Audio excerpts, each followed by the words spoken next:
being a Messi hater has to be the worst thing ever. You can never be happy for long. Guys, ആ ഒരു penalty team miss, okay, ആൾക്കാർ ഇങ്ങനെ enjoy ചെയ്യാൻ വേണ്ടിയിട്ട് ready ആയിട്ട് നിൽക്കാനോ. ഞാൻ കുറച്ചു നേരം ഒരു എൻജോയ് ചെയ്തു. ഞാനല്ല കേട്ടോ, ഞാനല്ല, എനിക്കറിയണം. ഗൈസ്, ഈ സ്ക്രിപ്റ്റ് ഒക്കെ ഞാൻ കുറെ കണ്ടതാ.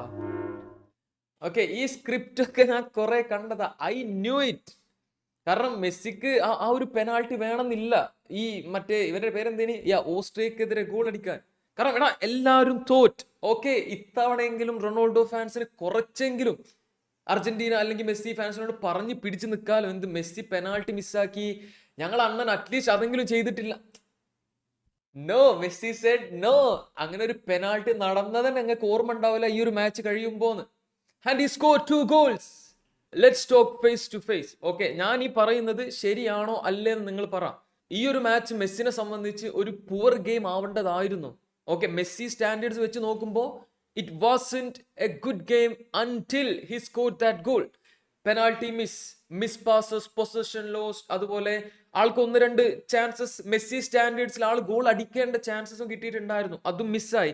പക്ഷെ 38-ാം മിനിറ്റില് മെസ്സി ഒരു അറ്റാക്ക് സ്റ്റാർട്ട് ചെയ്യാണ്. Ball to അൽമാദ.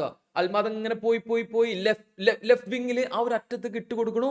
ആൻഡ് പെട്ടെന്ന് അവിടെ ജോർഡി ആൽബ വന്നറാ. എടാ, ഞാൻ കണ്ടു ജോർഡി ആൽബനെ, നിങ്ങൾ കണ്ടോ? ജോർഡി ആൽബ അവിടുന്ന് കട്ട് ചെയ്ത് കൊടുക്കണു. അൽമാദ ഒരു ഫേക്ക് ഇടുന്നു. മെസ്സി വന്ന് മറ്റേ copy paste goal again. How? ഇത്രയും കാലം ഇതേ സാധനം തന്നെയല്ലേ ഇയാൾ ചെയ്തത്? അതാണ് പറഞ്ഞത്, നമ്മൾ കുറെ സ്കില്ല് പഠിക്കാതെ 1000 സാധനം ഒരു വട്ടം ചെയ്യുക. അതോ അങ്ങനല്ല, ഒരേ സാധനം 1000 വട്ടം ചെയ്യുന്നതാണ്. 1000 സാധനം ഒരു വട്ടം ചെയ്യുന്നതിന് ഇത്. എടാ, മെസ്സി ഇതൊരു 1,00,000 വട്ടം ചെയ്ത് കഴിഞ്ഞു. ഇങ്ങനെ വരിക 1 ഗോൾ, ആള് പെനാൾട്ടി മിസ്സാക്കിയതൊക്കെ എല്ലാവരും മറന്നു. And rightfully so. നിങ്ങൾക്ക് ഓൾറെഡി അറിയാം, ഈ ഒരു വേൾഡ് കപ്പിന്റെ കേസിൽ പോർച്ചുഗലിന്റെ കാര്യത്തിലാണെങ്കിലും CR7ന്റെ കാര്യത്തിലാണെങ്കിലും ഐ ഹാവ് 0 എക്സ്പെക്ടേഷൻസ്. കാരണം അതത്ര നമ്മൾ ഉദ്ദേശിച്ച പോലെ വർക്ക് ആവൂല, അല്ലെങ്കിൽ ആ ഒരു പ്രതീക്ഷക്കുള്ള ഒരു വകയില്ല എന്നുള്ളത് ഞാൻ ഓൾറെഡി മനസ്സിലാക്കിയതാ. എനിക്ക് ആ മറ്റേ ഫസ്റ്റത്തെ കോങ്കോ മാച്ച് ഒന്നും കാണേണ്ടി വന്നിട്ടുണ്ടായിരുന്നില്ല, എവിടേക്കാണ് എന്തൊക്കെയാണ് പോർച്ചുഗലിന് ഇഷ്യൂ വരാന്നുള്ളത്. അതുകൊണ്ട് മാത്രം ഓക്കെ, CR7 അടുത്ത മെസ്സിക്കും എംബാപ്പയ്ക്കും ഹാളണ്ടിനും എഗെയിൻ റെസ്പോൺസ് ആയിട്ട് ഇനി കസാഖിസ്ഥാനെതിരെ വലിയ കളി കളിക്കുന്നുള്ള ഒരു പ്രതീക്ഷ ഒന്നും എനിക്കില്ല. ബട്ട് ഗൈസ്, ഉസ്ബെക്കിസ്ഥാൻ ആരും കമന്റ് ചെയ്യാൻ വരണ്ട, ഞാൻ തന്നെ തിരുത്തിയിട്ടുണ്ട്. ഓക്കെ, വെറുതെയുള്ള Ronaldo slander we will not accept. അതുകൊണ്ട് മാത്രം ഞാൻ പറയാട്ടോ, എക്സ്പെഷ്യലി ഈ ഒരു മാച്ചില് അൽമാദ മെസ്സിക്ക് കൊടുത്ത ആ ഒരു ഫേക്ക് ഇല്ലേ, അതുപോലെ വേണമായിരുന്നു അത്രേ ആ ഒരു റൊണാൾഡോ ബ്രൂണോ സിറ്റുവേഷനിൽ റൊണാൾഡോ ചെയ്യാൻ. Are you stupid? എടാ, ഇത് ലൈക്ക് ചെയ്ത് 41,000 ആളുകൾ. ഒന്നെങ്കിൽ അവർ ജസ്റ്റ് മെസ്സി ഫാൻ ആണ്, അല്ലെങ്കിൽ റൊണാൾഡോ അത്രയും ദേഷ്യമാണ്, ഹെയ്റ്റ് ആണ്. അതുകൊണ്ട് റൊണാൾഡോക്ക് നെഗറ്റീവായിട്ട് വരുന്ന ഒരു ട്വീറ്റ് കണ്ടപ്പോൾ അവർ ലൈക്ക് ചെയ്തു. അതല്ലെങ്കിൽ they have never played football. കാരണം മെസ്സിയും അൽമാദിയും ഒക്കെ ചെയ്തത് ഒരു റുട്ടീനാണ്. പ്രാക്ടീസ് ചെയ്യുന്ന മെസ്സിക്ക് കംഫർട്ടബിൾ ആയിട്ടുള്ള മെസ്സിനെ കൊണ്ട് ആ ഒരു പൊസിഷനിൽ എത്തിയ ഫിനിഷ് ചെയ്യാൻ കഴിയും. മെസ്സി അവിടെ ഉണ്ടെങ്കിൽ അത് അങ്ങനെ ചെയ്യാന്ന് പ്രാക്ടീസ് ചെയ്തുള്ള ഒരു റുട്ടീനാണത്. ടാക്ടിക്കലി വരുന്ന ഒരു സാധന. ആൻഡ് ഫ്രാൻസിസ്കോ കൊൻസാസാസാവു റൊണാൾഡോക്ക് അവിടെ കഷ്ടപ്പെട്ട് എങ്ങനെയൊക്കെ ഒരു കട്ട് ബാക്ക് അവിടെ ആരെങ്കിലും ഉണ്ടാവുന്ന വെച്ച് കൊടുത്തൊരു സാധനം. ആസ് എ സ്ട്രൈക്കർ പോസ്റ്റിന്റെ മുന്നിൽ നിൽക്കുന്ന റൊണാൾഡോ, അതും ബാക്കിൽ ബ്രൂണോ ഉണ്ടെന്ന് വെച്ച് വിട്ടുകൊടുക്കുന്നതും, അത് എങ്ങനെ നിങ്ങൾ കമ്പയർ ചെയ്യുന്നുണ്ട്? ഇതാ ഞാൻ അന്നത്തെ ആ ഒരു വീഡിയോയിൽ പറഞ്ഞത്. എടാ, റൊണാൾഡോനെ കുറ്റം പറയണമെങ്കിൽ കുറ്റം പറയാനുള്ള സാധനങ്ങൾ ഇഷ്ടം പോലെ ആൾ ചെയ്തിട്ടുണ്ട്. അത് വെച്ചിട്ട് നിങ്ങൾ പറഞ്ഞോ, നോ പ്രോബ്ലംസ്. കാരണം റൊണാൾഡോനെ അവിടെ ഒന്നും ഡിഫെൻഡ് ചെയ്യേണ്ട ആവശ്യമില്ല, കാരണം ആൾ കുറെ മണ്ടത്തരങ്ങൾ ചെയ്ത് കൂട്ടിയിട്ടുണ്ട്. ബട്ട് കോങ്കോക്കെതിരെയുള്ള മാച്ച്, അത് നിങ്ങൾ ഏത് തരത്തിലും റൊണാൾഡോന്റെ മേലിൽ കിടാൻ നോക്കിയാലും I will not accept. Okay, anyway, മെസ്സിയുടെ സെക്കൻഡ് ഗോൾ അത് വേണമെങ്കിൽ നിങ്ങൾക്ക് പോർച്ചുഗീസ് പ്ലേയേഴ്സ് കണ്ട് പഠിക്കട്ടെ എന്ന് പറയാം. കാരണം ലിയാൻഡ്രോ പരേഡസ് ആ ഒരു സിറ്റുവേഷനിൽ വരുമ്പോൾ പോർച്ചുഗീസ് പ്ലേയേഴ്സ് അപ്പുറത്ത് മെസ്സി, റൊണാൾഡോ മെസ്സിന്റെ പൊസിഷൻ ഉണ്ടെങ്കിൽ കൊടുക്കാൻ പോണില്ല. ടു ബി ഹോണസ്റ്റ്, എന്താ പറയാ, റൊണാൾഡോ അവിടെ ഉണ്ടെന്ന് വെച്ചിട്ട് പോർച്ചുഗീസ് പ്ലേയേഴ്സ് എല്ലാ പാസും റൊണാൾഡോനെ കൊണ്ട് ഗോൾ അടിപ്പിക്കാൻ വേണ്ടി കൊടുക്കണം എന്ന് എനിക്കില്ല കേട്ടോ. കാരണം ഇപ്പൊ മെസ്സി സ്കോർ ചെയ്ത ആ ഒരു സെയിം രീതിയിൽ റൊണാൾഡോ പോയിട്ട് സ്കോർ ചെയ്യാനുള്ള ചാൻസസ് കുറവാ. എങ്കിൽ പോലും ഇങ്ങനെ ഒരു ഓപ്പൺ സിറ്റുവേഷൻ വന്നാൽ പോലും ബ്രൂണോ ആയാലും ഇനിയിപ്പോ കൻസലോ ആണെങ്കിലും ഇറ്റങ്ങളൊന്നും റൊണാൾഡോക്ക് കൊടുക്കാനുള്ള ഒരു സാധ്യത ഇല്ല. അതാ ഞാൻ പറഞ്ഞത്, ആ ഒരു പോർച്ചുഗീസ് ടീമില് കെമിസ്ട്രി കുറവും ഈഗോ കൂടുതലോ എല്ലാവരും തമ്മിൽ അതിൻ്റെതായിട്ടുള്ള റീസൺസ് ഒക്കെ അവർക്ക് ഉണ്ടാവാം. പക്ഷേ മെസ്സിന്റെ കളി കണ്ടിട്ട് അല്ലെങ്കിൽ അർജന്റീനന്റെ കളി കണ്ടിട്ട് ഒരു സിറ്റുവേഷനിൽ മാത്രം റൊണാൾഡോ അത് കണ്ടു പഠിക്കണം എന്ന അർജന്റീൻ ടീംമേറ്റ്സിനെ പോലെ പോർച്ചുഗീസ് പ്ലേയേഴ്സ് കണ്ടു പഠിക്കണം എന്ന് പറയുന്നില്ലെങ്കിൽ അത് ശരിയല്ല. ഓക്കെ, രണ്ടാളും പഠിക്കണം. ഓക്കെ, രണ്ടാളും കണ്ടു പഠിക്കണം. രണ്ടാൾക്കും ഇഷ്യൂസ് ഉണ്ട്. ഇതിപ്പോ അർജന്റീന മാച്ചിനെ കുറിച്ചിട്ട് പറഞ്ഞ് ലാസ്റ്റ് അവിടെ എത്തി. ഞാൻ പറഞ്ഞു വന്നത് എന്താന്ന് വെച്ചാല്, അർജന്റീന പ്ലേയേഴ്സ് ഓല് മെസ്സിക്ക് വേണ്ടിയിട്ട് എക്സ്ട്രാ വർക്ക് എടുക്കുന്നുണ്ട്. ഇറ്റങ്ങൾ പറയുന്ന പോലെ മെസ്സി ഇങ്ങനെ പ്രസ് ചെയ്ത് മരിക്കും എന്നല്ല അവിടെ. അർജന്റീന പ്ലേയേഴ്സ് ആ ഒരു ഡ്യൂട്ടി മെസ്സിക്ക് വേണ്ടിയിട്ട് ചെയ്തു കൊടുക്കും.